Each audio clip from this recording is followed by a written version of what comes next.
everybody. Welcome to a Friday edition of Box Seats. I'm your host, Frank Holder, sitting up here with the comedian known as Fig. Talent should be coming in. Anyway, Fig, how was your day? How's everything, brother? How's everything going?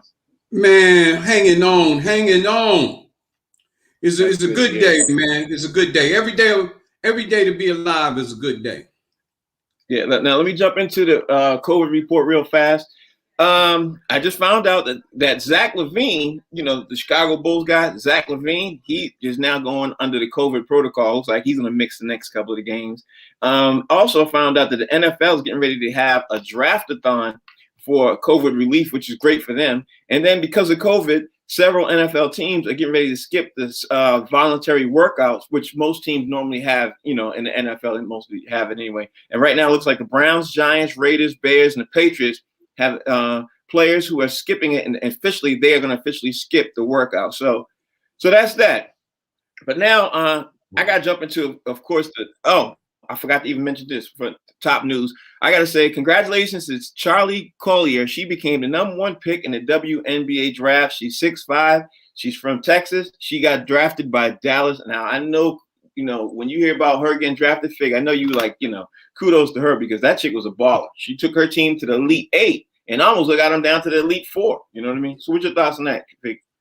Man, it's great, man. Listen, man, these WNBA players are really coming along, you know what I mean? Gaining more popularity through the NCAA tournament. And you're really beginning to see the women's game elevate to a higher level. They were always, to me, the women's game, they always had the fundamentals and stuff like that, man. But they're beginning to add some of the other pieces, you know what I mean, to the game. And she's definitely, man, one of the most skilled players coming out. And that's probably why they picked the #1. Well, I'll tell you this. I think WNBA and the college girls, college women are getting ready to make it look like it's almost just as exciting to watch the NBA because of what's happening in the NCAA. These women are stepping up. They're stepping up. But let me move on to one of the other top stories that I wanted to talk about. And I hope Talent can join us soon because I want to talk about this with him also. There have been some complaints against the New York Mets, the staffers, and some of the staffers' complaint against some of the people in the upper management about inappropriate conduct and sexual harassment claims. And two people have been circled out: David Needham, who's the Mets chief of the marketing, and Joe DeVito, he's one of the marketing staffers. People have been complaining about these Mets players and stuff. These Mets management staff. Now, this is following, Mets have been having some issues for the last 3 or 4, months with sexual harassment allegations and things like that. So I'm gonna ask you, Fig, do you think the Mets should just clean house? Because I was thinking about this. I was like, maybe they should just clean house. You know what I mean? So what you thinking? I'm a little concerned, man, because we're beginning to see more and more of this, and it's coming out into the public eye. What used to be in corporate America, and now it's making its way. First we started hearing about it in Hollywood, and now we're hearing about it in sports. And I guess what I would say is I think we need a new national definition on what sexual harassment is in the workplace, in sports, in Hollywood. I think we just need to know what it is because it is clearly a new day and a new time. And these women are speaking out about unwanted advances or whatever it is. But I need clarification on what sexual harassment is because it seems to be different everywhere on what qualifies as sexual harassment. I'm not really sure what it is today. I'm sure what it was, back in the day in the 70s and in the 80s, the 90s. We're progressing. So I'd like to know exactly what are the guidelines and what is the criteria that would equal or what would qualify as sexual harassment. And then after that, then I believe that we can move forward and make sure that these women are able to go to work without being accosted, harassed, or what have you. Right, right. Well, let's ask Talent. He seems to be joining there too. Talent, we're talking about, I don't know if you've been paying attention, but we're talking about what's going on with the Mets management and the sexual harassment claims and things like that that's happening with the Mets staff, because people don't seem to be paying attention to what's going on with the Mets. What's your thoughts on this, bro? Well, first of all, I woke up to 3 of these today. The Mets was just one of them. You got them all over the place with the sexual harassment. I think that what's going on in the Mets organization has a lot of validity to the situation. You know what I mean? And unlike where we're questionable with people like the Deshaun Watsons of the game and stuff like that, when women are getting harassed like that in the workplace at such a time when the women are trying to come up and women are trying to get this equal justice thing going on in the workplace, predominantly, they're creating a hostile environment. And I think that the timing of this, it couldn't be any worse, Frank. And as this goes on, man, I'm telling you right now, I'm just going to piggy up what Fig just said, man. These women got to show up for work, you know what I mean, and do their thing. And if they got to show up and worry about these things, especially in sports, where they're just at the tip of like coming, finding their own in sports, we're looking at like a landslide catastrophe if this is found in 1 or 2 more organizations. I think it's horrible. I think it's horrific. Yeah, I think so too. I have to agree with you on that. Man, let's move on. No, when Talent said I woke up to 3 of these, I was waiting to see the 3 women in the background. I woke up to 3 situations. I'm like, who are they? 3 situations, like. We got to talk about a couple other things too. I'm going to circle back on what you said, Talent, about the Deshaun Watson case. I want to talk about that. But first of all, I got to acknowledge that yesterday was Jackie Robinson Day. You know what I mean? And today is 40 years since Fernando Valenzuela captured baseball by debuting in baseball in 1981, which he led.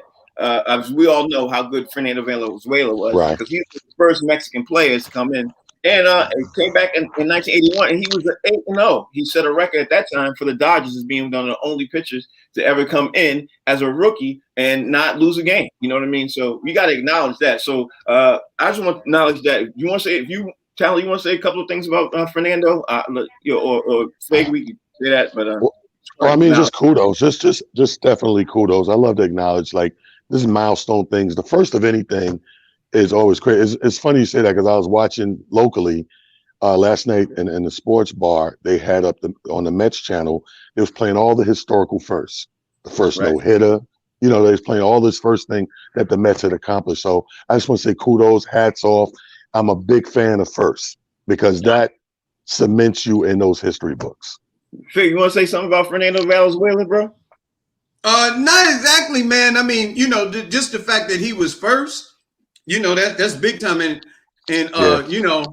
most of us like to be first. To be the first to do a lot of things.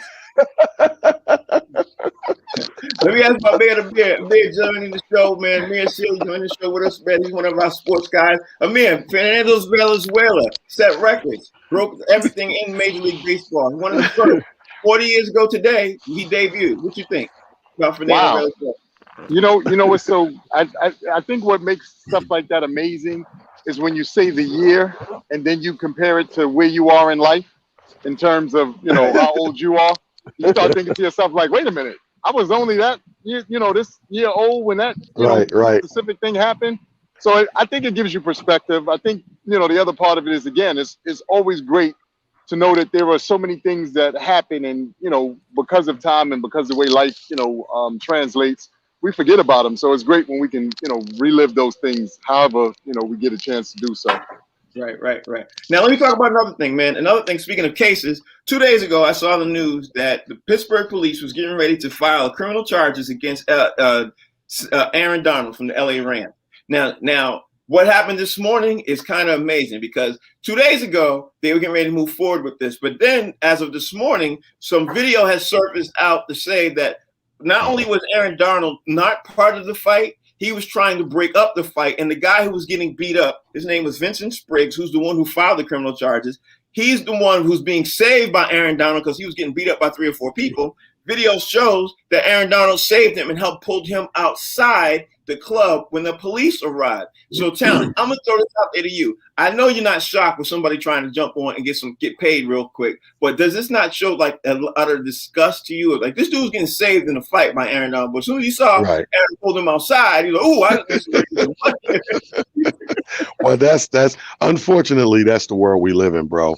The name that everyone knows is going to get the heat and recognition, first of all. And second of all, thank God for cameras, because everything ain't bad caught on camera. Ain't that the truth? Fake, what's your thoughts, bro? Yeah, man, it's crazy, man. It's like everybody seems to be out for a payday, man. And like Talent said, they, whenever something is going on, it could be 20 people. The biggest name is the one, or the person with the deepest pockets is the one that they're always going to go after. So even though this Aaron Donald didn't have anything to do with the fight, and he was actually helping the person that was being assaulted, you want to sue the guy who helped you? It's just crazy, man. It doesn't make any sense. And to piggyback on what we were talking about earlier, that's what gives a lot of pause to some of the sexual harassment charges. Is that the first thought is that when you go after the deepest pocket, somebody wants to know, is it really valid, or are you just looking for a payday? Right. I'll tell you what, it brings back memories. One of my scariest moments in life. I was on a ski trip, and they had turned a suite into a strip club, right? So we all go by there, and I leave early because there's too many dudes, sausage party. So I leave, and apparently some dudes from out of town had taken advantage of the young lady. And early in the morning, they called me from the front desk to come down. And they take me in this back room, and it's all state police, right? I see the stripper girl sitting there crying. And it was like, yeah, this young lady was assaulted last night. And my heart dropped. I was like, yo, before I can say anything, I said, no, it's not you. You're the only name that she can remember. It's terrible. But that's how it is. Like, they look at whatever stands out, whatever that name you can remember or notoriety somebody know, you best believe is coming their way. Right. Amir, what's your thoughts? Well, you know what? I think first and foremost, we got to give kudos to the gentleman who decided to, step in and help this gentleman. Good, bad, and different. Yes, it's unfair that he's been trying to turn it into a payday, but more so than anything, we got to look at the human side of this. And this shows that regardless to what we may think of our entertainers, athletes, so forth and so on, a lot of them, again, are human beings as well. And the fact that he put put celebrity aside or whatever the case may be to do something that would be humane and, to help somebody, we got to look at that and give kudos and props to that alone. Forget all the other stuff. That'll take care of itself. But something has to be said of all the news outlets who posted a picture of that dude's eye. It was just swollen, as big as a pineapple. And everybody ran with that story, saying that, look what Aaron Donald did. Aaron Donald assaulted this man. You know what I mean? Not finding the facts out of the case. He just was like, this guy said this. You know what I mean? And look how big his eye. And then it superimposed the picture of Aaron Donald and the guy who was a complaint. So now what, dude? This guy, Aaron Donald, needs some kind of apology. And he literally should do something to these outlets who posted this. You know what I mean? Like, I don't know, man. That's my thought process. Like, he tried to help the guy. And now you don't hear all that kind of news breaking out anyway. He tried to help. Well, this is America, Frank. The retraction is never going to be as big as the accused. Oh, yeah. And everything is clickbait. Everything is clickbait. You know what I mean? True. Unfortunately, everything is clickbait in this particular climate we in. So we have to unfortunately take some of the good with the bad. Right. Well, I'm gonna jump into the next NBA because I want to also get to the NBA and get the NFL and then have Fig do his top dogs. But the biggest news that I just saw in the last 48 hours just happened about 5 minutes before we jumped on the air. That was Dwayne Wade is getting ready to purchase ownership and stake in the Utah Jazz. And this is what I was talking about to you guys about a couple of days ago, because I was saying it makes more sense for an NBA player to purchase or get some kind of ownership in an NBA team, and also with Major League Baseball and a Major League Baseball team, so on and so forth. Now, in my opinion, Dwayne Wade coming on board and he says he's going to have an active participation in the Utah Jazz speaks kudos to the league for doing something like this. Talent, your thoughts? It's Utah. My first thoughts is like, damn. Dwayne, you couldn't go shopping, get another market? No, but I mean, but here's the thing. I totally understand as a entrepreneur who wants to open these comedy clubs, being from close to New York City and right outside the city, I know that financially jumping out the window, my first best opportunity wasn't in New York City. So I get it business wise. You jump on the best business venture that you can. This is great for the league. And we've been talking about this since the inception of the show about our players, our superstar players that are known for many things, transitioning into that next level. We've seen player to coach. We've seen assistant coach. We've seen trainer. We've seen everything but owner other than Michael Jordan. Michael Jordan broke that ceiling. And then now we're like, okay, well, we got 100 superstars. You know what I mean? We got X amount of teams. We got 100 superstars. Is that going to be it in our lifetime? Is Jordan going to be it? And then we're not going to see owner, you know what I mean, GMs and all that type of stuff. We're starting to see the coaches everywhere. We need to see more owners. I think this is great. Dwayne, kudos to Dwayne Wade, man. Again, nice. Fig, your thoughts? Man, I love it, man. But the one thing I do disagree on is that it does. I don't think that it necessarily has to be an NBA player to buy an NBA team. Anybody to me that with a brown face that could be in the ownership department of an NBA franchise is good enough for me, because then if we go that route, then only a black player could buy an NFL team, or a black player MLB. I don't want to do it like that. You know what I mean? But it would be nice, but I don't want to make it that criteria. I like the fact that that A-Rod was purchasing I believe it was the Minnesota be a part of the corporation that bought the Minnesota Timberwolves or what have you. And they asked whether the Timberwolves player, do you know who A-Rod is? And he didn't even know. That just shows you the generation that we're dealing with. He had absolutely no idea who A-Rod is or was. You know what I mean? So I don't know. That was just crazy to me. That was rookie Anthony Edwards, because at the time I don't think he was even born yet when A-Rod was balling out. But Fig, the topic is professional players, owning ownership. I understand what your point was about brown faces and everything owner. I get that part. But the topic is, and I'm gonna throw it to you, Amir. The topic is, doesn't it make more sense for a professional athlete who's in that sport to have ownership, if they're going to consider ownership, to have ownership in the sport that he's in? Amir, what's your thoughts? I think that, again, first of all, kudos and props to D Wade and his consortium who, putting together, whatever they need to do in order to, like you said, have ownership in Utah, have Utah Jazz. But I think to your point, you're right. We need to see more players who have, as I said, I think earlier when we had this conversation, they've put in the time and energy to build the league. So why shouldn't they also still reap the benefits of it? Because a lot of these players have had the opportunity to build franchises. I saw, I'm sure you guys have saw it, but I saw the interview that D Wade did on I'm an Athlete. And he said something on there that I hadn't thought about. He said, sometimes when you look at players or, you look at situations, you ask a player like, who's their favorite team player or whatever. And we always look to the major names, but sometimes it's not those guys. It's the small guys. It's the guys that may not have the major names that, make you feel the best about being a part of something. So the D Wades of the world and, any other players who hopefully are, looking to find themselves in the same situation. I look forward to, this, like you said, talent. It opened the door with Michael Jordan. We got D Wade in there now. Let's continue to see this grow. And I mean, not to knock, like Fig has a great point, but to Frank's point that I agree with even more is because when you look at a player transition, that thing that come from that sport, it's like when you go to college, you spend 4, 8, 12 years in college in a certain program as your majors, like you're going for a certain area of expertise and occupation. And you would hope in a perfect world, you hope to leave with those degrees and land the perfect job in that realm you studied in. These guys gave 10, 15, 20 years of their team, blood, sweat, and tears to the league. In a perfect world, you should own that. Yeah. I like that. I'm not opposed to that. And I just want to thank Amir A-Rock Sealy for coming on here and giving us, bringing us back, giving us the word for the day is consortium. Consortium. Now you got a bunch of our listeners going through there trying to look up D Wade and his consortium. That's how do you spell that, with a C or with a K? That's what I thought I did a show in a consortium, but come to find out it was an auditorium. it was auditorium.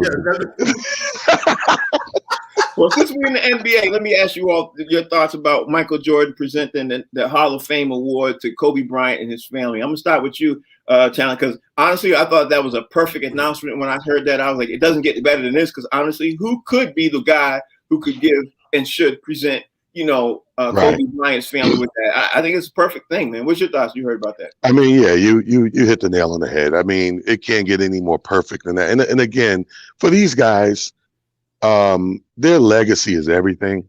I mean, and again, in a perfect world, you get to live your life out, but everybody don't.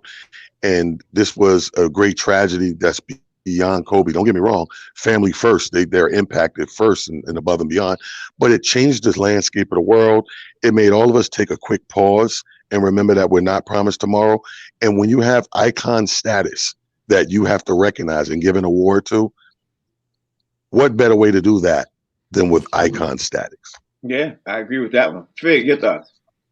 I think it's absolutely fantastic. We all know, every NBA fan, the basketball world knows that Kobe literally was a carbon copy. His style, his game, the killer instinct, everything mirrored what Michael Jordan did. And even in Michael Jordan's speech at Kobe's funeral, talking about Kobe calling him in the wee hours of the morning to ask questions and how he wanted to learn so much about the game and what Michael Jordan had learned from the game and being able to pass it on. What better person to be the presenter or for an award and speak on Kobe's behalf, other than the person that it's seeming though he idolized most in basketball. Right, I agree with that part. Amir, what's your thoughts?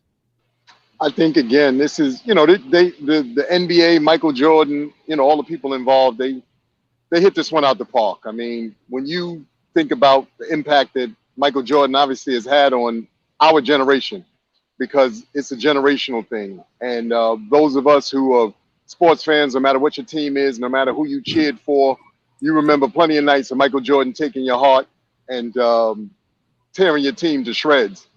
But from that grew all of these players who he eventually honestly got the opportunity to play for and play with. Kobe Bryant being one of those, and to Fig's point, the gentleman, pretty much mirrored just about everything he did after Michael Jordan. So to have, seemingly your idol, give you that kind of acknowledgement is beyond anything, you can imagine. Right. It also should be noted that today, April 16th, 2003, was Michael Jordan's last game. So it's kind of crazy. It's kind of crazy that this news drops at the same day that this is Michael Jordan's last game. So they probably did that on purpose. That's by design. I want Fig to give me my award. I want Fig to give me mine. Yeah, well, I've had it in my comedy style after talent, so it would have to be. Thank you. I'll give you yours, Fig. I'll give yours. Yeah.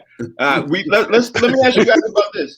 What do you all think about hearing the news that LaMarcus Aldridge abruptly retired because of the heart condition? Like, I don't know about you, but when I heard that, it literally stopped me in my tracks. I was like, "Are you serious?" Right? Because all that time I was hoping that he would go to the Celtics, and now I'm thinking that how the Nets must feel as a team. I mean, of course he had to retire for health, so that obviously that's the issue. But I mean, do you think that's going to derail the Nets? I mean, I know they hit them in the breadbasket, as they say. What do you think, Talon? I said that. The first person I called was Fig.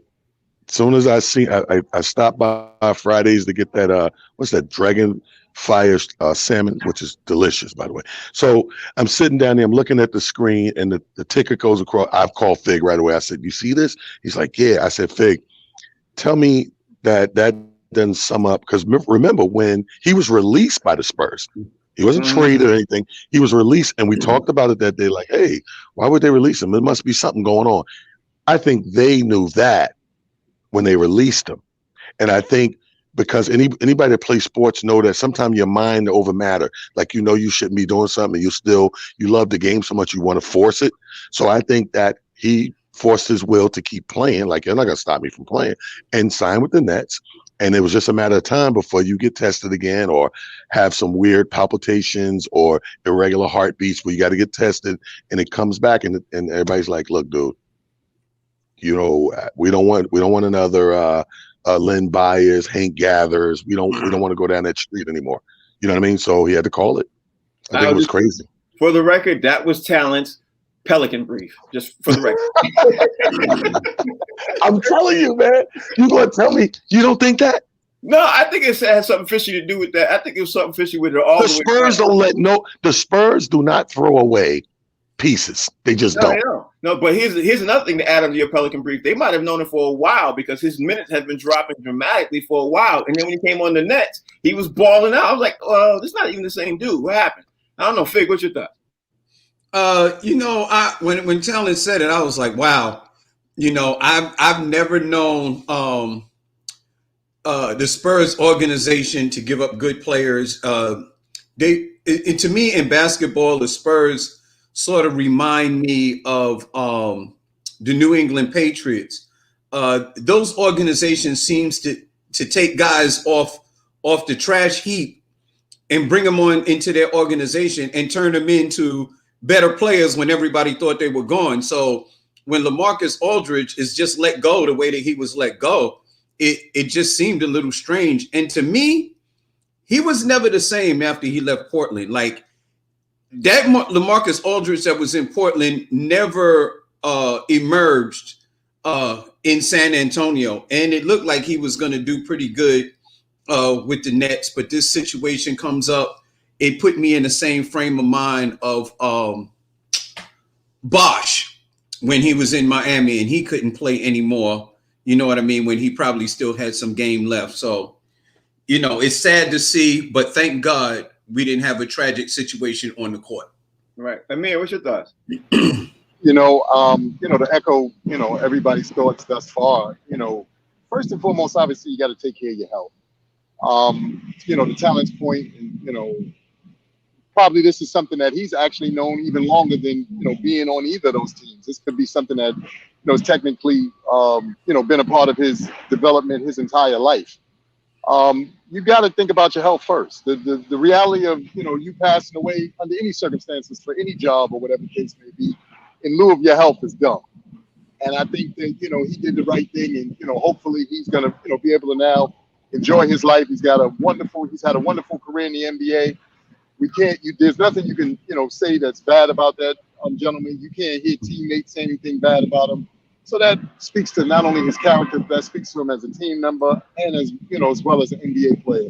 So I'm thankful that, nothing, like you said, happened tragically to this gentleman, and he's going to get to live his life and enjoy his life. And that's right. We need to see more of. Right. Since we're talking about injuries and everything else, let me throw out there too. I'm sure you guys saw the news this morning, but Anthony Davis is now practicing with the team. He's doing everything he's supposed to be doing. He could join the Lakers again pretty soon. Everything else. So, Talent, I'm gonna ask you this: but Anthony Davis is now officially cleared for practice. Do we expect a rejuvenated Lakers team to hit the court now because they know he's coming, or should the Lakers just continue to hold him off a little while? Don't rush things. They're winning and losing. They're playing. They're not winning the games they should be winning, but right. Maybe they should put him on the shelf and just say, you know what, let's wait till 2 weeks out for playoffs and then throw you on the court. Because, he's really injury prone. What you think? That's very, very risky, Frank. I don't think they have the luxury that a lot of people think they do. I think they need to, because it's not just about the wins and losses. Here's what comes with wins. That consistent camaraderie comes with wins, like that flow. You got to they got to play together again. I think it's been that long that if he just jumps out there, you're not going to get an efficient Laker team, not for a minute. So you don't have the luxury of saying, oh, let's just chill for 2 weeks, because these other teams are balling out, especially on the West Coast. So I think the sooner the better for the Lakers to get their footing and everything back, because even with him back, everybody's not back. Mm-hmm. That's right. You know what I mean? So you don't have the luxury of waiting, because what are you going to do? You're going to hold back 2 weeks, and then he comes back, but at the same time, somebody else is coming back. So now you're starting at a deficit where you could have jumped on ahead of that right now. So as soon as he's ready to go, if I'm the Lakers, I'm putting him in the game, bro. Okay. Fig, what's your thoughts? I think think Anthony Davis, his talent alone, should elevate the team, substantially with him coming back. Is he going to be his old self right away? No, I believe it's going to take him a while to be able to play himself into basketball shape, to be able to play at a high level. In shape and basketball shape is two different things. Excuse me, but I do believe his level of talent should elevate the Lakers' play, quite substantially when he does make a comeback. All right. Amir, what's your thoughts? It's funny. I was thinking the same thing that both Fig and Talon said. Anthony Davis obviously is one of the premier talents in our league right now, and there's no question as to what he brings to the Lakers. But he's got to get back into a flow. And no matter what anybody thinks, it's one thing when you're sitting on the sideline and you're cheering for your team members and so forth and so on. But it's a whole nother thing when you actually get in the game. And to Talon's point, you start remembering where guys like the ball and where they need to get you the ball and all that stuff. So timing and the camaraderie and the cohesiveness are things that they have to work on and get back to, especially if they're going to make any kind of run, as far as the playoffs and run to a championship. Hey, Amir, breaking news just came in. That ambulance is going to pick up Anthony Davis as we speak. I was thinking the same thing. They're heading to the practice facility. Let me make y'all laugh real quick. So, Frank, you hit me, you asked me to come on. 2 minutes ago, here in New York City, when I tell y'all it was pouring rain and it was gray skies. So I'm standing out here and the ground is like super wet and the sun is shining and everything. But I swear, 2 minutes ago, it was horrible here. So I'm like, thank you. It came at the right time because I would have missed all of this from y'all. Y'all wouldn't have seen none of this. This is all because the weather got better. I swear. I'm like, wow. Yeah, it's because you're talking to us, bro. Because you're talking to us. That's what happened. You want to show with us. We bring the sunshine. We bring the sunshine. Let me ask you this, Talent, because I saw this debatable topic online, and I saw ESPN talk about it this morning. I'm gonna ask you this, Talent. I'm gonna start with you. Do you think Steph Curry should stay with the Golden State Warriors for his entire career, or do you think he should, after his contract's up at the beginning of next year, he should, hit greener pastures and take a look? Because in my opinion, I think if he gets the opportunity and if the Golden State Warriors look like they're going to contend every year, I think he'll stay. But I also think if he looks like that they're going to be horrible for the next 5 years, I think he's going to go. That's my opinion. Well, Talon, you tell me what you think. What I think is probably best for him is to stay. Like, it's very rare to get a position where you kind of own the city and own the team. Like, you're the guy. So he is that guy in Golden State. He has the attention. However, I think that we live in different times, and I think he's going to explore the market, and see what's out there, what's best. And these guys, for some reason, I don't know if it's allergies or what, but everybody wants to team up and play with each other. They're fans of each other. So the game has changed where when we grew up watching basketball, that guy just had to watch that guy in the highlights until he got a game to play against him. Now we live in a world where they watch each other all season. Like, I like his game. I'm going over there next year. I don't see Steph being different than that. He may go. I say this for the record, Fig. I think the Lakers are going to blow him away with an offer that it might be really hard for him to refuse, bro. So I don't know. I mean, I think they'll come at him hard. What you think, Fig? You think Steph's going to stay in Golden State for the rest of his career, or what you think? I'm inclined to believe that he will stay for the rest of his career, with the caveat that Klay Thompson comes back healthy and is able to play at a high level, at the same level that he was playing before he got injured, because those two together to me, are formidable with a couple of pieces around him. And I think they would be in contention. I honestly believe that if given that team healthy this year, they would be in contention, because right now, Steph Curry is just balling out. Like, he is crushing it, and he really doesn't have any all-star help on his team to play alongside of him to be able to bring him to that championship level. And we know that Klay Thompson, when he plays, he's that dude. I think that they're contenders right away. So I do think If Klay Thompson comes back healthy, Steph Curry stays. Okay. Amir, what's your thoughts on all of that? You know, it's interesting. I was trying to, play that in my head, and to Fig's point about Klay Thompson coming back. I think that's a part of it, but I think the reality of it all, and this is unfortunately something that we've seen, too often where the league is concerned. When players have had too much time off, they don't always come back as the same version as themselves of before they got injured or before they left. And I think we have to be honest with ourselves and wonder whether or not Klay Thompson can come back at that level and play the game on that skill set. Wherein is to your point about him going over to the Lakers, where they already have guys who are rocking and rolling, excuse me, and understand not only their roles, but they're ready to play those roles. That might be a real situation for him to consider. So we have to wait and see. Right. Now, I'm just saying, man, rebuttal that. I thought that with a player like Russell Westbrook and John Wall, because their game was so athletic, athletically based. But with a guy like Klay Thompson, he's basically a shooter. And I don't care, I just don't see his shot going. That's just my own opinion. Well, to say this, I don't see that his shot is going anywhere, but part of Klay Thompson's game too is he can slash and he can do other things.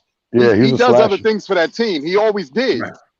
It wasn't necessarily recognized because his shooting, was so well, was so great. Was a slasher. But he does other things. So, like I said, I'm just curious to see. Look how long it took actually George Paul to, kind of get back into his rhythm. You understand what I'm saying? So it remains to be seen. No, that's the truth. Because at the end of the day, when you come in after injury-prone season, he had 2 seasons going through everything. He still might not be the same type of player, and he's definitely not going to have the same speed. So that's going to happen anyway. I want to get in the NFL real fast before Fig does his top dogs. I want to see, I want to see who his top dogs are going to be this week. You ain't gonna like them no way. Let me jump into this real fast and say that Justin Fields had his day yesterday. No, it was the day before yesterday. Day before yesterday. He had his day before yesterday, and people are now saying that he might not be at all in the top 10. But then, as of this morning, a couple of players are saying, a couple of NFL experts saying he will be in the top 10. Now, I don't know about you. We've discussed Justin Fields several times. We talked about him repeatedly and everything else. Do you think that his pro day that he had is going to change people's mind? He had on Wednesday and everything else because the Patriots were there, the 49ers were there, and maybe 2 or 3 other teams. But the 49ers might be the one that might surprise everybody and pick him. What's your thoughts on Justin Fields' second pro day? I will bet money. I like to bet. I will bet money he's going top 10. Okay. And I would give odds. That's how confident I am about the top 10. And then I would do a straight bet that top 6. But he's definitely going top 10. Top 10, yeah. Easy. Yeah, I'll pick that bet. And I'll give you 2-1, he going top 10. But I'll go a straight bet, 6 or better. Well, let me ask you no higher.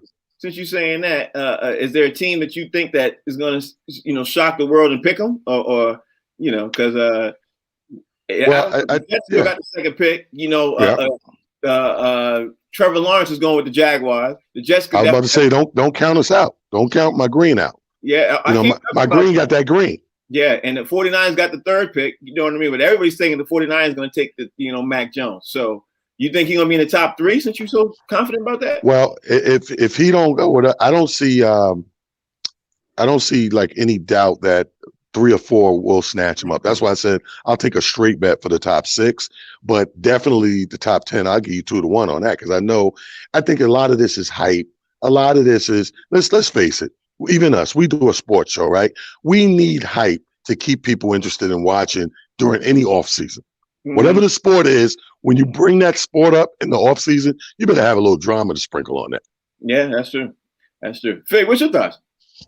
Man, I think I'm really thinking the way things are going now. To me, it's a shame that he had to do. He had to do the combine and he had to do another pro day. He had to audition again. This kid is balled out. You know what I mean? In his college career.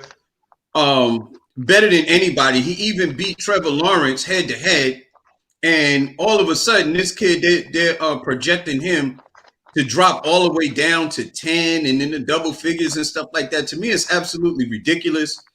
I think if he should go either 1 or 2, and even if he doesn't, you could take Trevor Lawrence number 1. You could take Zach Wilson number 2. I'm going to go out on a limb, and I'm going to say it right here on camera while it's being recorded, that his career will be better than most of the guys that go in front of him, especially including Trevor Lawrence and Zach Wilson. That his career will be better than those guys. I love that Fig had you stuttered at the wrong part. That was so funny because you sounded so confident going in and these start studying. You said, I'm gonna go out on a limb right now and say, well, he if they, I think somehow it sounded so tough going in, and you sounded. I'm gonna say this right now. If sometimes I try to forget about it. And you carry the 1. You got to carry the 1. You carry the 1. I mean, what you think? I think again, it's another one of those situations where, unfortunately, like Talon said, you got to add some mystery and some hype. And, to Fig's point, I think, as far as players go, it's up to that gentleman. No matter where they pick him, no matter where he goes, his job is to get there and then do what he needs to do for himself. Yeah. And that's it. Forget all that other stuff. Yeah. People are always going to doubt you. People are always going to think that this person or this situation is better and blah, blah, blah, blah, blah, blah. You can't worry about that. You got to go in. He got to go into the NFL with his own game plan, execute said game plan, and let everything else fall where it may fall. So I'm always amazed to, Fig's point. If he beat the man head to head, right, and that means all things were fair and this and the third, how are you going to say he's less than it? I beat the dude head to head. What else do you want from me? Yeah. What else do I need to do? Pause. And he's a freakish athlete too. I'd be willing to say 2 years from now, we'll be looking back at this draft class and saying, wow, could you believe that Justin Fields got drafted at 8 or 10 or 12 or 15? You know what I mean? I believe 2 years from now, people will be saying that. I literally believe that. Because if you ask me, this is Lamar Jackson all over again. You know what I mean? It's literally Lamar Jackson all over. But, we don't know. Deshaun Watson. Yeah, Deshaun Watson. No, Deshaun Watson, I think, was 1. I don't know. I'm looking at it. I've been waiting to use this word all week. We missed 2 shows, so I think it'll be a travesty if he goes any later than 10. I just wanted to. That word been waiting to get out. Well, you know what? I'm gonna sound real tough right now, and then I'm gonna stutter. I agree. Nah, I don't agree. All right, let me ask you all this, man. Before I even go any further, it's now the time. Let me get his top dogs in real fast because I got to see who I can pick apart. Fig. All right, well, we just talked about this, dude. This is my top dogs for the week. You can pick yours and let us know. We'll go head to head. Pause. Anyway, so here we go with the 5 top dogs of this week, ladies and gentlemen. I got number 1 on my list. We talked about him earlier in the show. My man, Mr. Steph Curry himself, dropping 53 points, 6 rebounds, 4 assists, and 4 assists. The sniper, the marksman, the best overall shooter in the NBA, passing Wilt Chamberlain as the all-time leading scorer in Warriors history when the Warriors beat the Denver Nuggets 116-107. Steph Curry damn near all by himself. Number 2 on my list, I got a golfer in the game. I had to do this. Mr. Hideki Matsuyama, winning the Masters by 1 stroke and finishing 10 under par after opening the final round with a bogey. He went on to birdie 3 of the last 8 holes to win the Masters and was the first Japanese player to win the Masters. Congratulations to Hideki Matsuyama. Number 2 on my list. Number 3, ladies and gentlemen, this dude just been balling out. First year as an all-star, playing for my team, the New York Knickerbockers, giving it to Mr. Julius Randle, dropping 34 points, 10 rebounds, 4 assists, beating the Lakers by 15 points. The Knicks over the Lakers, 111-96. He was in his bag that day. Julius Randle is leading the Knicks into the playoffs for the first time in a long time. Let's hear from my man, Julius Randle.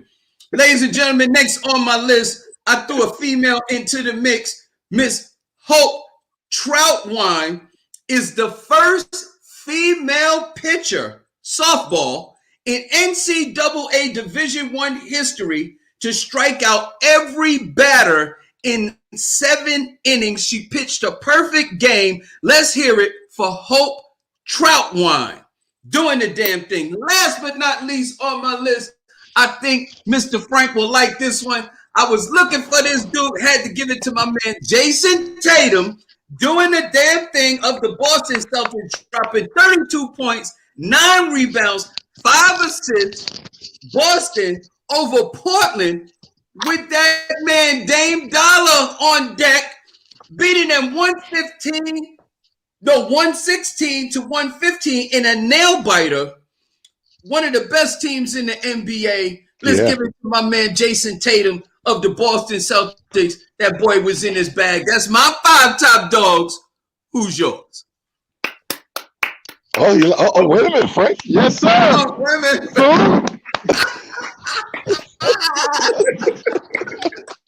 Wait a minute, Frank. Frank, nothing, Frank. He was like, oh my God. Yo, this is like, oh my God, Jason Tatum. That's what I'm talking about. No. You know what the funny thing is I had the Japanese player from I have right here, Japanese player for the Masters and Hope for the Net Text guy. I knew Fig wasn't gonna pick one of those two, but I'm giving him a clap because I knew Fig had to. That's why I had to get Fig because those are the top dogs of the week. You know what I mean? Hold up. I gotta throw this in. I know Frank is not gonna throw this in, but last Friday there was a gentleman for what is it, San Diego Padres or something like that. It's one of the NBL teams. He pitched a no-hitter, and they hadn't done that. Oh, really? The history of their that's right. I forgot about that. The history of their franchise. Yeah, I forget the gentleman's name, but it was last Friday. The only reason why I know is because I came in on the tail end of it, and I was like, wow, a no-hitter. When was last time I forgot. I forgot all about that. So Fig, what about that Padres pitcher?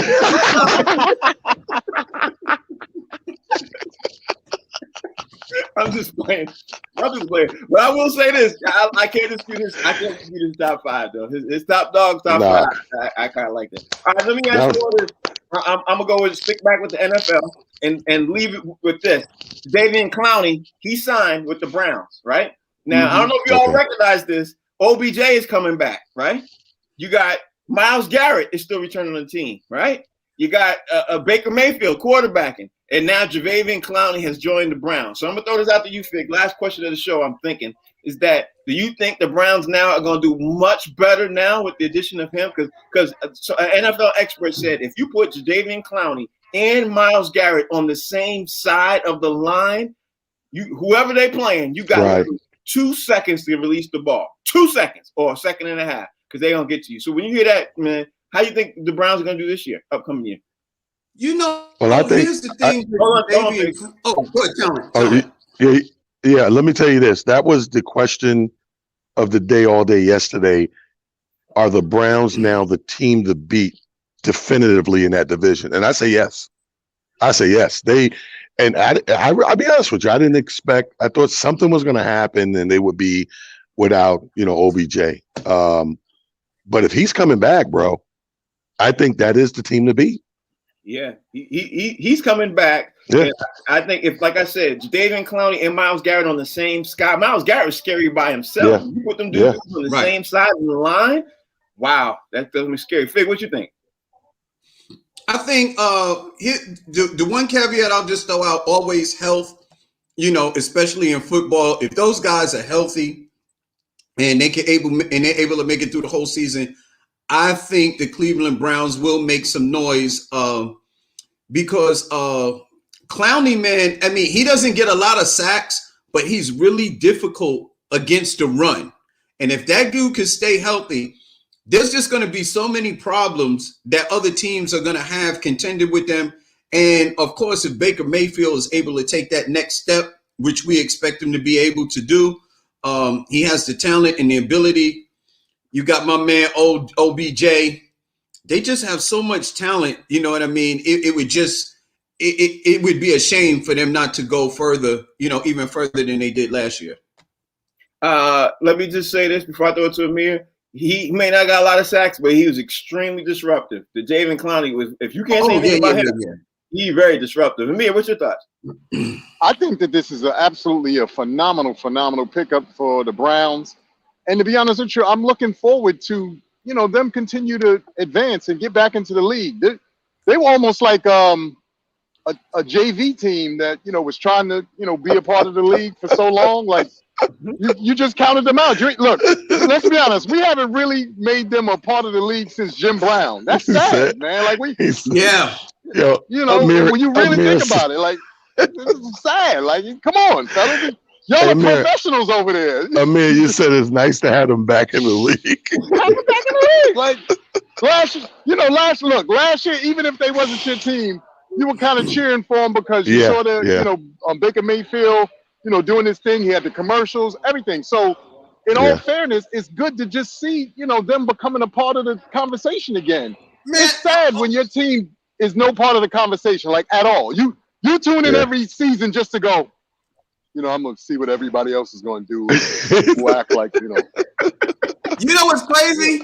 I am so glad that the weather cleared up in New York because Amir, not only is he talking very good about the Cleveland Browns, he has on Cleveland Brown orange. And he's doing the word consortium. And now we're going to leave off with another word, phenomenal. Amir, you're just crazy. That's a good point that Amir makes, because when your team sucks, right, and you're not in any conversation, you literally become a sparring partner. You are flying city to city to be somebody's sparring partner. I'm going to help you get ready for next week. You know, the funny thing is, the Cleveland Brown fans, they say one phrase every single year. Well, let's see what happens next year. And you gotta get tired of saying that. I don't care who you are. You be like, yo, I used to be that fan. Because the Patriots, up until the Tom Brady phenomenon came, we used to always say with the Patriots, well, let's see what happens next year. I said that every year from the 70s. I think everybody had that phase. Some phases just last longer than others. But I think, like, to his credit, Amir's right though. Cleveland was really, really bad. Like, to the point where, like, one year they would have came in and somebody would have forgot to order helmets. Like, no, that's not it. Somebody would be like, "You mean we gotta pay to see these games?" You mean you gonna charge? I thought these tickets was free. I can't even get out. These tickets was free. Yo, in Cleveland, they was giving away tickets with a large pie from Domino's. You get 2 tickets every time you ordered a pizza. The scouts used to go on the subway to give away tickets. Y'all can go to the game for real. Beer's half off. Yes. It was like Adrian and Rocky. We talking to Cleveland fans. You can't win. You can't win.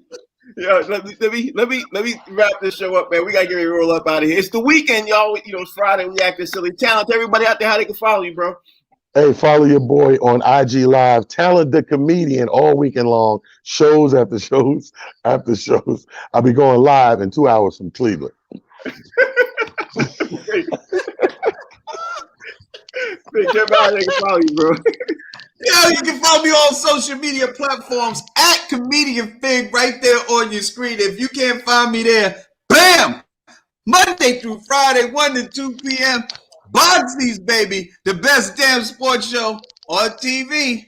Everybody out there, they can follow you, bro. Hey, y'all see me down there. I'm A-Rock Sealy on IG, and on Facebook, I'm just plain old Amir Sealy. You can find me. I'm not hiding. Thank you, gentlemen, like always. You might have to hide with that Cleveland Brown orange, or you might have to, bro. I'm sorry, man. I'm sorry. I'm so sorry. Y'all, this is the show's called Box Seats. We'll be back on Monday at the same time. The channel is Humor Mill. Of course, we're going to do what we do. And maybe this week we'll get a guest or two because people have been canceling because of the time of day, I think it is. You know what I mean? Trying to get a couple of surprise guests to surprise these guys here. You know, trying to line that stuff up. But anyway, we'll be back next week. Y'all have a good weekend. All my gentlemen. That's Amir. That's Talent. That's Fig. We'll see y'all Monday. Take it easy. Salute. Have a